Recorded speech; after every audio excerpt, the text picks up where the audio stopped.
रुड़की के एक होटल में पेट्रोल पंप व्यवसायी ने पत्रकार वार्ता कर सिविल लाइन कोतवाली में तैनात एसएसआई पर उत्पीड़न करने का आरोप लगाया। साथ ही पद का दुरुपयोग करते हुए झूठा मुकदमा दर्ज करवाने का भी आरोप लगाया है। उनका आरोप है कि भविष्य में गंभीर मुकदमे दर्ज करवाने की चेतावनी भी एसएसआई द्वारा दी गई। उधर एसएसआई की पत्नी ने भी सभी आरोप को निराधार बताया। आपको बता दें कि रुड़की के रामनगर चौक स्थित एक होटल में पत्रकारों से वार्ता करते हुए पेट्रोल पंप कारोबारी आनंद सेठ ने कहा कि वह साल 2010 से पंप के कारोबार में लगे हुए हैं। वहीं साल 2014 में पंप कंपनी द्वारा एक विज्ञापन दिया गया था जिसमें मंगलोर लंडोरा रोड पर एक पंप अनुसूचित जाति की महिला के नाम पर आवंटन करने की बात कही थी। आनंद के अनुसार विज्ञापन देकर उस समय सिविल लाइन कोतवाली में तैनात दरोगा केदार सिंह चौहान ने उनसे संपर्क किया और उनके द्वारा कहा गया कि वो यह पंप अपनी पत्नी के नाम लगवा सकते हैं, लेकिन उनके पास पैसा नहीं है।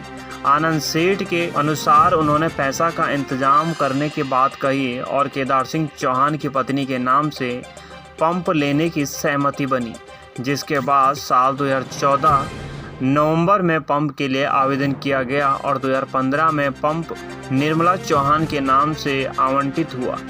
इसके बाद कागजी प्रक्रिया पूरी करने के बाद साल 2016 में पंप शुरू हुआ और इस पंप में 10% की पार्टनरशिप केदार सिंह चौहान की पत्नी के नाम से, जिसमें स्पष्ट लिखा कि वह कोई पैसा खर्च नहीं करेंगे और किसी नुकसान में उनका कोई देना नहीं होगा, सिर्फ लाभ में वो साझेदार होंगे। उन्होंने कहा कि अब 15 जून 2022 को केदार सिंह चौहान की नियुक्ति सिविल लाइन कोतवाली में हुई, जिसके बाद उन्होंने कई बार उन्हें कोतवाली बुलाया और पंप छोड़ने के लिए कहा। आनंद सेठ के अनुसार जब उन्होंने पंप में लगाई गई लागत मांगी तो चौहान ने कहा कि वो केवल ड्राफ्ट के पैसे देंगे। आनंद की माने तो चौहान ने पंप न छोड़ने पर झूठे मुकदमे में फंसाने की धमकी दी और 20 अगस्त को मंगलोर कोतवाली में एक झूठी एफआईआर दर्ज करवा दी। वहीं आनंद सेठ ने कहा कि केदार सिंह चौहान अपने पद का दुरुपयोग करके जांच प्रभावित कर सकते हैं। उन्होंने कहा कि अधिकारियों पर पूरा भरोसा है कि मामले में उनके साथ न्याय होगा। वहीं इस मामले में केदार सिंह चौहान की पत्नी निर्मला चौहान का कहना है कि उन्होंने उनके साथ विश्वासघात किया है। उन्होंने बताया कि आनंद सेठ को उन्होंने बड़ा भाई माना था। हालांकि उन्होंने बताया कि इस पेट्रोल पंप में उनका कोई पैसा नहीं लगा है, सारा पैसा कंपनी की तरफ से लगा है। उन्होंने कहा कि हमने जो मुकदमा दर्ज कराया है उसकी निष्पक्ष जांच होनी चाहिए। अगर हम कसूरवार हैं तो हमें इसकी सज़ा मिलनी चाहिए और अगर वह दोषी है तो उनको सज़ा मिलनी चाहिए। रुड़की से प्रिंस शर्मा की रिपोर्ट। केदार सिंह चौहान जब से यहाँ पे जून 2022 से जैसे ही आए हैं तब से ही उन्होंने एक कारोबारी परिवार को पूरा बर्बाद करने की मंशा रखते हुए ये मुकदमा फर्जी मुकदमा पंजीकृत करवाया है। उन्होंने क्यों करवाया है? क्योंकि वो उनके द्वारा लगाई गई धनराशि को हड़प करना चाहते हैं। जब से 25% का शेयर के बाबत इन्होंने रिकॉन के लिए अप्लाई किया है, तभी से इनके मन में पूरी साजिश को रचने के लिए मंशा इनकी उत्पन्न हो गई थी। दरोगा जी ने कहा था कि नहीं कहते जी अभी तो कोई मुकदमा मैं इनके खिलाफ इन्हें जेल भिजवा के मानूंगा, मैं ये कर दूंगा, मैं इनके खिलाफ SC ST के मुकदमे दर्ज करा दूंगा, इस मुकदमे में जेल नहीं जाएंगे, मैं दूसरा दर्ज करा दूंगा, मैं इन पे इतने मुकदमे दर्ज करा दूंगा, इन्हें धरती पे पैर रखने लायक नहीं बचेंगे। और मैं ही इनका यहाँ का सारा मैटर देख रहा हूँ। ठीक है जी। दरोगा जी का पूरा प्रभाव है।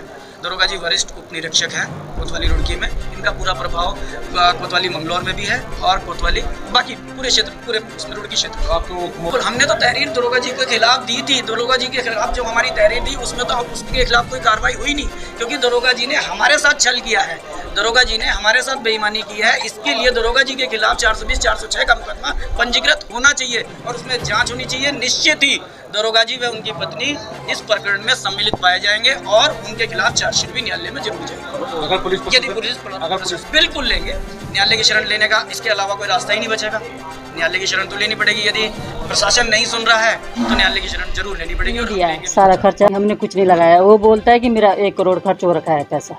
कहाँ लगाया उसने 1 करोड़ पैसा? कहाँ दिया उसने? ना मैं कभी नहीं गई वहाँ पर। फर्जी साइन है सारे। फर्जी करा रखा है उसने, सारा फर्जी है, कुछ नहीं है। मेरे साइन में गई ही नहीं, वहाँ बैंक में कभी नहीं गई। रिपोर्ट मैंने सही करवाई है। इस पर निष्पक्ष जांच कराई जाए। इसमें अगर हम दोषी हैं तो हमें सज़ा दी जाए, अगर वो दोषी है तो उसे भी सज़ा दी जाए, कड़ी से कड़ी सज़ा दी जाए। बहुत बड़ा फ्रॉड किया है हमने, उसे विश्वास, मैंने बड़ा भाई माना उसको, उसने हमें बहुत ज़्यादा धोखे में रखा है। ज़मीन लीच में कोई नहीं है, कुछ नहीं हो, कंपनी में कुछ नहीं है, कंपनी में अकेले चल रहा है। केदार सिंह चौहान जो SSI हैं कोतवाली सिविल लाइन, उनकी बीवी के नाम एक पंप निकला था, वो हमने लगाया था और उसी के विषय में ये की गई है, क्योंकि अब ये पूरा पंप कब्जाना चाहते हैं और पंप पे कब्जा कर चुके हैं और करवा दी है कई सेक्शनों में, और अभी कह रहे हैं कि और भी मुकदमे दर्ज होंगे आपके ऊपर। आप अभी कहाँ? इन्होंने एक पैसा लगा रखा, इनका कोई पैसा पंप पे नहीं लगा हुआ है, ये पार्टनरशिप डीड में लिखा हुआ है, सिर्फ 10 पैसे के लाभ के पार्टनर हैं ये, किसी भी प्रकार का इनका कोई भी वहाँ पे इन्वेस्टमेंट नहीं। किस तरह के पैसे की हिस्सेदारी है इनकी? किस तरह की? क्योंकि इन्होंने अभी 20 पेपर लगा रखे हैं उसमें, इनकी वाइफ के नाम पे पेपर पंप लगा था ये, निर्मला चौहान के नाम पे, निर्मला नेगी के नाम पे, तो इसीलिए हम इनके साथ इन्होंने की थी हमारे साथ। मैं नहीं जानता कि ST हैं ये, इन्होंने खुद कहा था कि हम ST हैं और ये पंप हमारी बीवी के नाम पे आप लगवा। मुकदमे में ये फर्जी वाड़ा कर रखा है, पार्टनरशिप डीड गलत बना रखी है आपने, बैंक में अकाउंट गलत खुलवा रखे हैं, फर्जी वाड़े कर रखे हैं, सब कुछ आपके सामने है, पेपर सारे आपके सामने हैं, आप तो देख सकते हैं। हम तो शादी में गए, वो दिन को बता के गए थे शादी में, हम 20 तारीख को शादी में गए और 21 तारीख सुबह इन्होंने पंप के सारे ताले तोड़कर वहाँ से क्या क्या निकाला, क्योंकि मैं उसके बाद पंप पे नहीं गया। प्रशासन ने कहा कि हम पूरी कार्रवाई कर रहे हैं और निष्पक्ष जाँच होगी, और हमारे SP साहब बहुत अच्छे आदमी हैं। नहीं लगता, डर लगता है, मैं प्रशासन चाहूँगा हमें सुरक्षा दी जाए और ऐसे फ्रॉडी आदमी से हमें रक्षा की। SC एक्ट है, शराब के मुकदमे हैं, चुनाव में क्या करोगे हम देख लेंगे तुम्हें, तो इस तरह के मुकदमे लगाने की वो बात कर रहे हैं। हमारे वकील साहब गए थे, उनसे भी यही कहा उन्होंने, अभी तो मुकदमे की शुरुआत हुई है, अभी देखते रहो क्या क्या होता है, इस बात पे ध्यान दें और ऐसे अधिकारी को यहाँ से जब तक ये जांच चल रही है उसे यहाँ से हटा दें।